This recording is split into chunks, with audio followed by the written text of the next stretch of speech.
Oremos. Querido Pai, mais uma vez suplicamos a Tua direção no estudo da Tua Palavra. Em nome de Jesus. Amém. Amém. Sabe, no coração do ser humano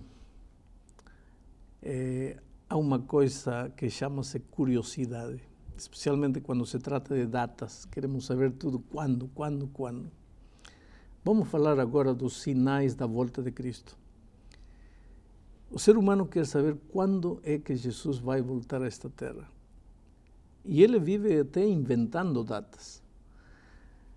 Há um texto contundente aqui no Evangelho de São Mateus, capítulo 24, versículo 36, diz assim: mas a respeito daquele dia e hora, está falando da volta de Cristo, mas a respeito daquele dia e hora, ninguém sabe, nem os anjos dos céus, nem o Filho, senão o Pai.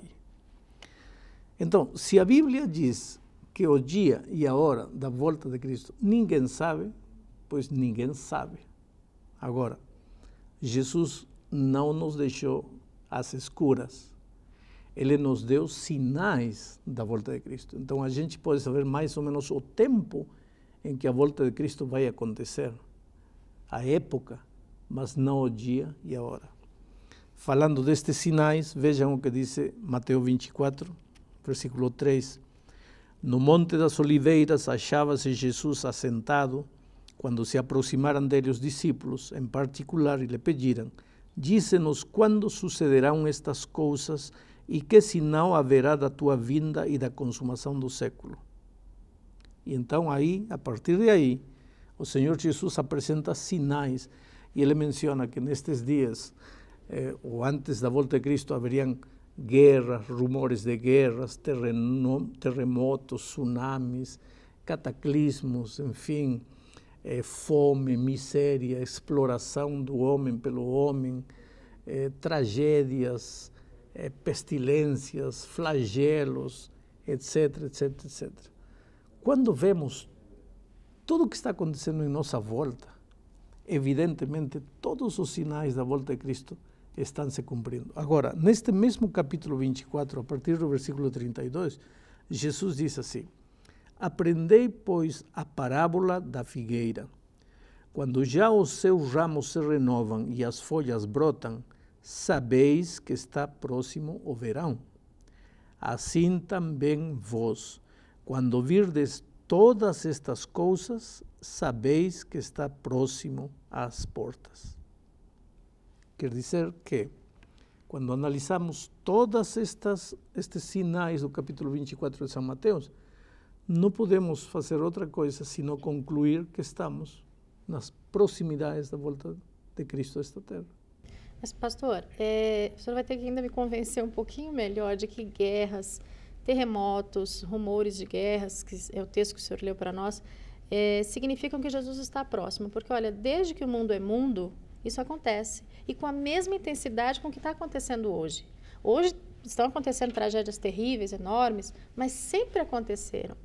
Bom, eu não diria com a mesma intensidade. Guerras, conflitos sempre existiram, mas não diria com a mesma intensidade de hoje, porque se você realmente abre hoje os jornais, não há dia que não se fale de conflito internacional, que não se fale de mortes. Não era assim 100 anos atrás. Haviam guerras, mas não tanto como hoje. Acontece que esta não é a única, não é o único sinal da vinda de Cristo. É um conglomerado de sinais, é um conjunto de sinais. Por exemplo, se me dizem assim, descreve a Márcia, e eu digo, Márcia tem cabelo curto. Só isso não dá para identificar, entende? Então, só dizer guerras como evidência da volta de Cristo não é suficiente, mas é um conjunto de coisas.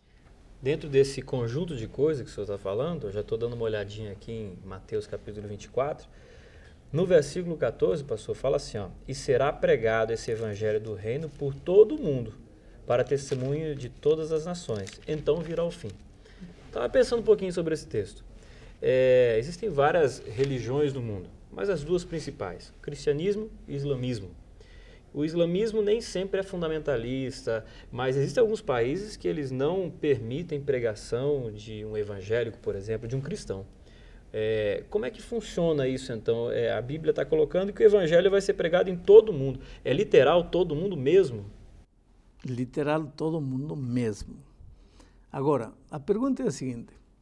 Os estudiosos de crescimento de igreja chamam a isso de janela 1040. É um pedaço do mapa mundi ocupado praticamente pelos países muçulmanos, onde dá a impressão que humanamente o evangelho não tem como entrar. Porque há 4 tipos de países muçulmanos. Países muçulmanos onde se você deixa de ser muçulmano, você morre. Países muçulmanos onde você pode deixar de ser muçulmano, mas se você entrar numa outra igreja, morre. Países muçulmanos onde você pode deixar de ser muçulmano, pode entrar numa outra igreja, mas te criam uma isolação tão grande, te gelam, que você praticamente morre. E países muçulmanos onde, de alguma maneira, o evangelho pode penetrar. Então, como é que o evangelho vai chegar a esses lugares? Temos que entender uma coisa. A pregação final do evangelho vai ser um milagre. E milagres não se explicam. Como um paralítico, 38 anos paralítico, ouviu a voz de Jesus, levanta-te, toma teu leito e anda. Se levantou e andou, não há médico do mundo capaz de explicar. Como um cego, com o toque da mão de Cristo, enxergou, não há oftalmologista do mundo capaz de entender. Como um cadáver, já em estado de putrefação, ressuscitou como Lázaro, ninguém pode entender. Como o evangelho vai ser pregado a esse mundo onde hoje, humanamente, não tem como penetrar o evangelho, é um milagre. Mas a pregação do evangelho é um sinal, porque nunca como hoje, olha, eu viajo por tantos países do mundo pregando o evangelho, a facilidade que temos hoje para pregar o evangelho, a televisão, o internet, a página escrita, enfim, se nós olharmos 100 anos para trás, somente 100 anos para trás, os pregadores do evangelho tinham dificuldades que hoje nós não temos. Uma coisa é pregar o evangelho. Uma outra coisa é as pessoas, então, se converterem ao cristianismo. A Bíblia está dizendo pregar, na verdade, não significa que todos estarão convertidos ao cristianismo. É isso mesmo? Pode ser que sim, pode ser que não. Se o evangelho pregado por eu, que eu sou um ser humano, por mim, que sou um ser humano, faz maravilhas na vida de muitas pessoas, imagina o evangelho pregado pelos anjos, o evangelho pregado pelo próprio Senhor Jesus Cristo. Não sei. Deus ama o mundo, não apenas a 1 milhão, a 5 milhões. Deus ama o ser humano em sua plenitude. Tomara que todos aceitem quando o evangelho seja pregado. Mas o senhor diria, pastor, que a pregação do evangelho em todo mundo, conforme foi lido agora na Bíblia, seria o que está faltando? Porque quando a gente lê Mateus 24, o que falta acontecer disso aqui tudo? Evidentemente você tem razão. Porque, veja, flagelos temos, enfermidades incuráveis temos, falsos cristos aparecem todos os dias, falsos profetas por todo lado, guerras, rumores de guerras todos os dias, miséria humana, exploração do ser humano pelo ser humano, marginalidade, droga, a moral de cabeça para baixo, tudo isso está aí, em realidade. Ou se não, o que está faltando é a pregação final do evangelho ao mundo. Agora, o senhor colocou uma coisa interessante. Essa questão dos falsos profetas, dos falsos cristos, né, que a gente lê aqui em Mateus 24, tem tanta gente na sua pureza, na sua simplicidade, buscando a verdade, eles podem ser facilmente levados por essas pessoas. Como é que isso vai acontecer? Como é que as pessoas que têm a verdade, de repente, podem apresentá-la para essas pessoas? Veja, aqui em São Mateus, capítulo 7, nós temos uma coisa muito interessante. Capítulo 7. Diz assim: acautelai-vos dos falsos profetas que se vos apresentam disfarçados em ovelhas, mas por dentro são lobos roubadores. A Bíblia é categórica em dizer que são profetas falsos, disfarçados. Mas a Bíblia nos ensina como identificá-los. Diz assim, pelos seus frutos os conhecereis. Está no versículo 16. Colhem-se porventura uvas dos espinheiros ou figos dos abrolhos? Assim, toda árvore boa produz bons frutos, porém a árvore má produz frutos maus. Quer dizer, que quando alguém se levanta dizendo que um profeta, a gente precisa observar a vida dessa pessoa. Quais são os frutos? O trabalho dele constrói, destrói. O trabalho dele ajuda, edifica. Temos que estar atentos a essas coisas. Eu quero insistir um pouco nesse assunto, pastor, porque Mateus 24, versículo 24, ele é um versículo que me deixa muito intrigado, que fala assim, porque surgirão falsos cristos e falsos profetas, operando grandes sinais e prodígios. Então a Bíblia está dizendo que eles realmente vão operar, pelo que eu estou entendendo, milagres até mesmo, né? Mas que são errados. Se possível, estarão enganando os próprios eleitos. O senhor falou sobre os frutos, mas existe algum outro tipo de ideia, ideologia, pensamento que esses falsos cristos e profetas estarão dizendo que quando eu ouvir eu devo tomar um pouco de cautela? Porque hoje em dia quase toda esquina tem uma igreja nova surgindo. Aparentemente é um movimento bonito, não é verdade? Mas aonde que eu devo entrar e aonde que eu não devo entrar? E eu suponho que em todas essas igrejas novas que aparecem em cada esquina deve haver gente muito sincera, muito linda, muito bonita, indo lá procurando Deus. Agora, tem um texto aqui em São Mateus capítulo 7, a partir do versículo 21, que me impressiona, diz assim, nem todo o que me diz Senhor, Senhor, entrará no reino dos céus. Quer dizer, não basta dizer Senhor, Senhor, Jesus, a graça de Jesus, o sangue de Jesus tem poder. Não é só isso. Diz, nem todo que me diz Senhor, Senhor entrará no reino dos céus, mas aquele que faz a vontade de meu Pai que está nos céus. Muitos naquele dia, já está falando da volta de Cristo, hão de dizer-me, Senhor, Senhor, porventura, não temos profetizado em teu nome? Em teu nome não expelimos demônios? Em teu nome não fizemos milagres? Aqui está falando de gente que em nome de Jesus expulsou demônios. Em nome de Jesus fez milagres. Em nome de Jesus profetizou. E não entanto, o versículo 23 diz, então eu lhes direi explicitamente, nunca vos conheci. Apartai-vos de mim, os que praticais a iniquidade. Que iniquidade praticaram? Se eles expulsavam demônios, se eles faziam milagres, como que estavam fazendo iniquidade? Mas Jesus disse, vocês fizeram iniquidade, eu não vos conheço. Por quê? Porque falavam, Jesus, Jesus, Senhor, Senhor, mas não faziam a vontade de meu Pai. E onde está a vontade do Pai? Está aqui na palavra de Deus. Por isso, o cristão que realmente é sincero, honesto, tem que não somente crer pelo que ouve, tem que crer pelo que vê. Pastor, como é que a gente poderia entender melhor? Porque o senhor citou bastante Mateus 24 com relação aos sinais da volta de Jesus. Mas nós sabemos que Apocalipse, né, que é o último livro da Bíblia, também fala muito sobre a volta de Jesus, só que com muitos sinais e simbolismos, né? Como é que o senhor aconselharia a gente a estudar esse livro para entender os sinais da volta de Jesus em Apocalipse? Tem muita gente que diz assim, Apocalipse é um livro difícil de entender.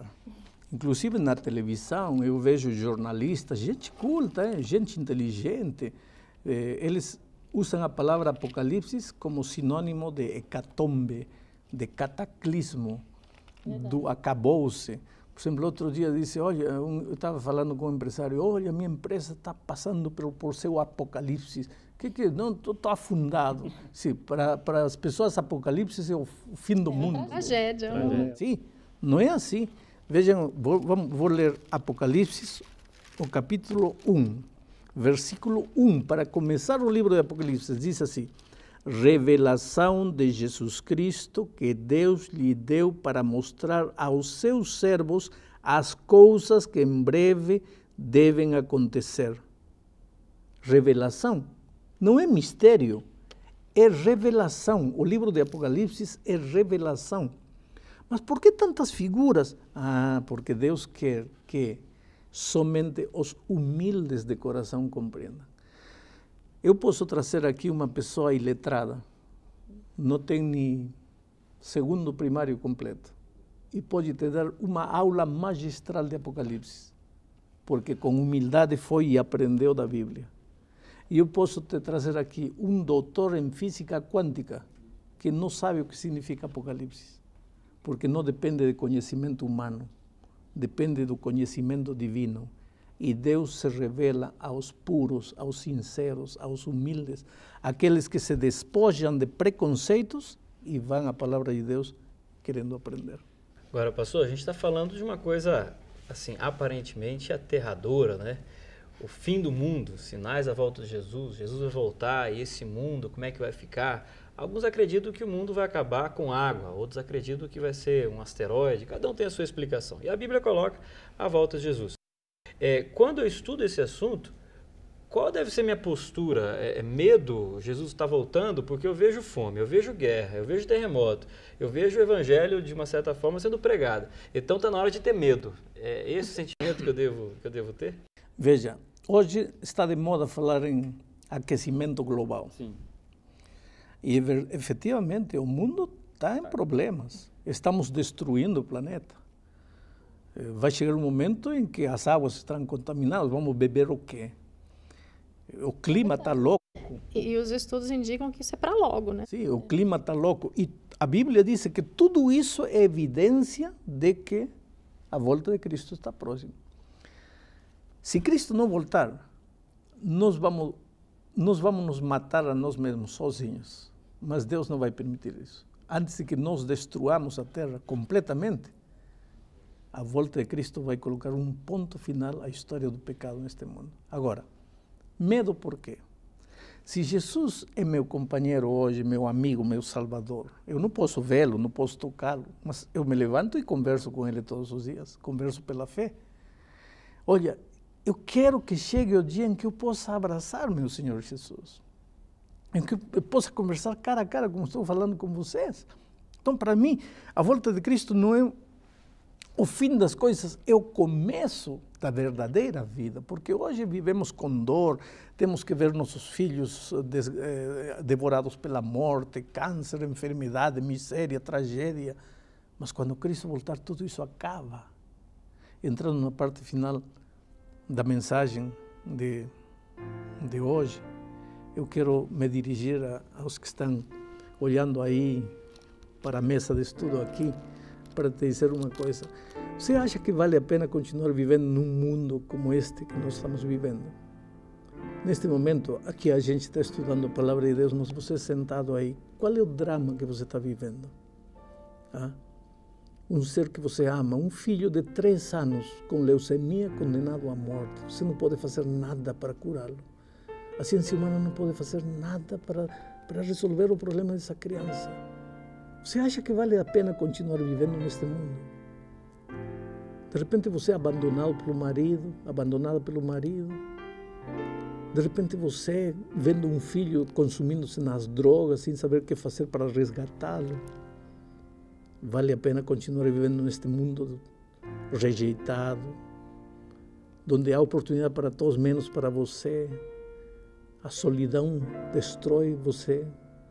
Você é condenado por um câncer, prisioneiro, talvez numa cela aí, porque você viveu uma conduta errada. Eu te digo uma coisa, quando a gente vê na Bíblia os sinais da volta de Cristo, a gente entende que está chegando o grande momento do encontro com o Pai. Cristo está voltando. E quando Ele voltar, querido, tudo vai chegar ao fim. Essa dor, essa tristeza, essa angústia. Chegou a hora de levantar os braços aos céus e dizer: Jesus, obrigado pela tua promessa. Portanto, não desespere. Fique feliz, porque o fim das dores está chegando. Deus te abençoe.